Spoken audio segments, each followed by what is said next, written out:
যে একটি প্রোগ্রাম ছিল, সেই প্রোগ্রামে এই হাফসা উপস্থিত ছিল এবং তিনি বৈষম্য বিরোধী বেসরকারি বিশ্ববিদ্যালয় কমিটির সে কমিটিতেও তার নাম আছে। আবুল হাসনাত আব্দুল্লাহ বরিশালে শেখ হাসিনার আত্মীয়, আপনারা জানেন, ফুফাতো ভাই, তার আত্মীয় এই হাফসা সেলিবাদ একই বংশের লোক।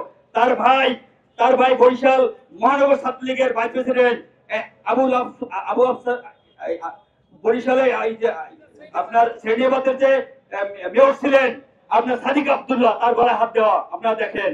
এই এই এই হাফসা সেলিবাদের আপন ভাই সাজ্জাদ সেলিবাদ।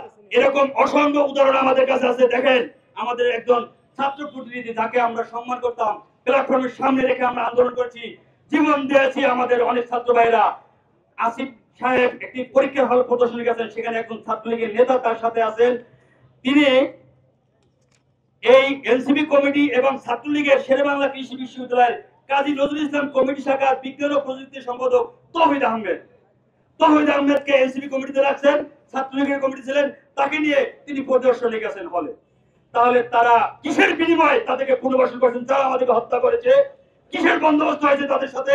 টানা সপ্তমবারের মতো বেস্ট টিস্যু পেপার ব্র্যান্ড হিসেবে স্বীকৃতি পেয়েছে বসুন্ধরা টিস্যু। যখন আমরা গণতন্ত্রের জন্য লড়ছি, যখন বাংলাদেশে গণতন্ত্র প্রতিষ্ঠার জন্য ছাত্রদল ক্যাম্পাসে সংগ্রাম করছে, যখন আমাদের পারবেজ আমরা ছাত্রদল হত্যা হই, তখন আমরা মানববন্ধনের মতো কর্মসূচি করি, আইনের প্রতি শ্রদ্ধাশীল থেকে আমরা বিচার চাই। আর তখন তারা আমাদের ভাইকে হত্যা করে।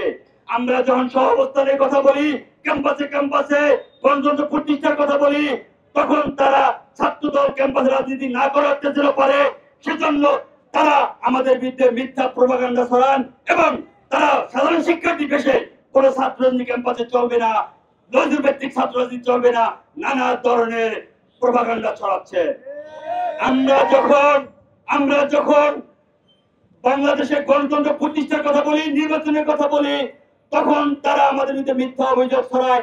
আমরা বলি, ভাই কেন মিথ্যা বলো তোমরা? তাই আমরা বলছি, আপনারা সঠিক পথে ফিরে আসুন। বাংলাদেশ থেকে বৈষম্য বিরোধী প্ল্যাটফর্মে সম্মানিত একটি প্ল্যাটফর্মকে আমরা সবাই যেভাবে এক কাতারে দাঁড়িয়েছি, সেই সম্মানিত প্ল্যাটফর্মটাকে আপনারা কলুষিত না করে, আপনারা বিভিন্ন ধরনের কমিটি দিয়ে ছাত্রলীগের পুনর্বাসন না করে, আপনার হয় প্ল্যাটফর্মটিকে যেহেতু হওয়ার কোনো প্রয়োজন নেই, আমাদের যে উদ্দেশ্য ছিল সেটি সফল হয়েছে।